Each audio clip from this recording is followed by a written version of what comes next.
Olha, Datena, cada acidente tem um perfil peculiar, né? Nesse caso aí, esse avião ele foi construído por uma empresa coligada à Embraer nos anos 70. Lá naquela época a Embraer conseguiu da Piper americana a licença para construir esses aviões aqui no Brasil. Então essa linha de aviões já tem aí uma boa idade. Já pode ser considerado um avião velho, mas ele poderia estar bem mantido e aí seria considerado apenas antigo, em boas condições.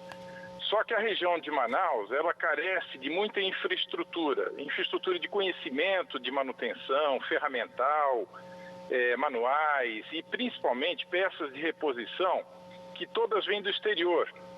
Então, a cotação do dólar hoje encareceu tudo na aviação, né? E aí, por exemplo, uma aeronave velha, voando numa região onde a manutenção tenta fazer o melhor, mas não consegue, mesmo porque, às vezes, o acesso a peças de reposição ferramental e conhecimento é mais difícil.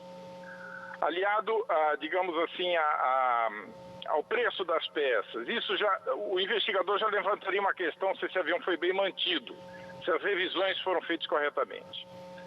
Agora, também, a região de Manaus é uma região muito úmida. E o vapor de água em suspensão no ar, ele se mistura com a gasolina e faz o motor funcionar mal. Então, motores de aviação a gasolina não podem nem ver água na gasolina. E aí o piloto tem que certificar que não há água. Para isso ele vai com a canequinha lá debaixo da asa e drena. Ele tira o excesso de água da gasolina, porque a água sendo mais pesada vai para o fundo do tanque. Agora, a gente sabe que às vezes na pressa, na agilidade, um piloto só para cuidar de tudo, nem sempre esse processo de drenagem é completo, é bem feito. Então aí o investigador começa a levantar uma série de hipóteses e depois sai em campo para pesquisar cada uma delas. Será que o piloto drenou o tanque desse avião? Gasolina tinha, mas tinha água misturada. Será que a manutenção do motor foi bem feita ou havia alguma vela suja no motor? Um carburador que não foi revisado, como é que estava essa manutenção? E daí outros indícios vão surgindo e outras hipóteses vão sendo levantadas. Agora, a gente não pode afirmar nesse instante que algum desses fatos tenha sido determinante, né? Tem que se dar oportunidade para os investigadores levantarem aí a questão. Agora, de fato, se algum popular viu um avião pousando forçado, caindo, também ele tem que tomar cuidado em se aproximar, porque pode haver um segundo acidente, de uma explosão ou de um corte profundo do metal do avião, etc. Né? Então, é bom que o popular, pelo menos chame a polícia militar ou os bombeiros, que esses têm mais experiência em se aproximar de aeronaves acidentadas, né? Claro. Então fica aí, a gente lamenta muito, mas o Brasil não é todo igual. Tem áreas que têm um pouco mais facilidade e abundância de oficinas, ferramentas, peças de reposição e conhecimento aeronáutico. E tem outras áreas que têm menos. Agora, a região norte, ela tem sido interligada por esses heróis, que são os pilotos de pequenos aviões. Não fossem eles, muitas regiões estariam simplesmente isoladas do resto do Brasil. Uma vez que a Força Aérea diminuiu muito seus voos para esses rincões escondidos no interior da floresta, né?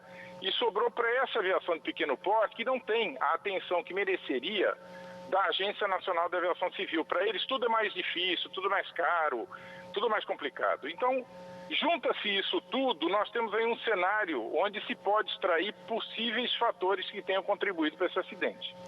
Embasando o que o senhor está falando, né?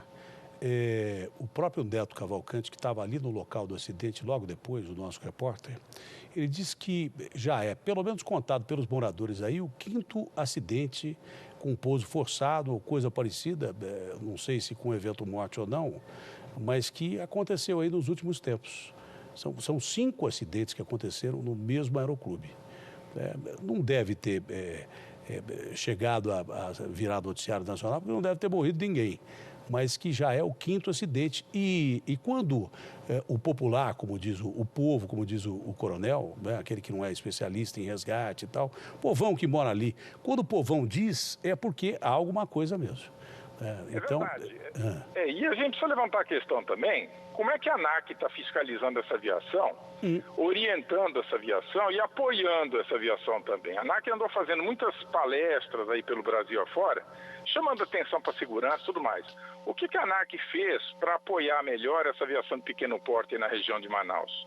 Será que ela fiscalizou? Será que ela visitou essas empresas de táxi aéreo, aeroclubes, para ver como é que os processos lá dentro estão acontecendo?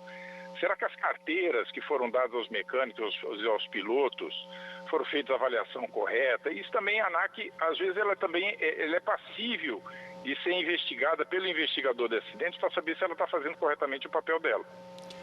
Coronel, o senhor que tem experiência de piloto e tudo que o senhor disse aqui na sexta-feira para mim, primeiro que eu gostei da forma direta com o senhor colocou, que o senhor não ficou com floreio, o senhor falou tecnicamente. E tudo que o senhor disse foi confirmado pela autoridade colombiana que está investigando esse assunto, a ANAC deles lá. Então, eu gosto de gente assim, que não fica com muito floreio e fala na lata. A gente está com o Calazans, que deu uma entrevista a respeito do acidente viu, coronel? Acho que é importante o senhor ouvir isso, que eu quero a opinião do senhor também. Principalmente em relação a isso que o senhor acabou de dizer sobre a ANAC. Nós ouvimos o Calazans numa entrevista longa aqui, e no meio da entrevista tem uma frase que um velho jornalista de ouvido razoável pensou. O Calazans disse mais ou menos o seguinte, se eu estiver enganado, ele pode me desmentir. Ele disse assim, pode estar acontecendo aqui no Brasil, em outros países, que essa situação do piloto aí da Chapecoense de voar no limite do combustível esteja acontecendo com muito mais frequência do que a gente imagina. E aí a gente fica preocupado com essa frase, foi a coisa que mais me chamou a atenção na entrevista, porque todo mundo está em cima de avião toda hora aí. Muita gente viaja de avião pelo país inteiro toda hora aí. Não é verdade? Então eu queria que o Calazans me dissesse sobre essa frase, depois queria a opinião do coronel Jorge Barros, que levanta a questão de investigação da ANAC, em que condições esses aviões estão voando.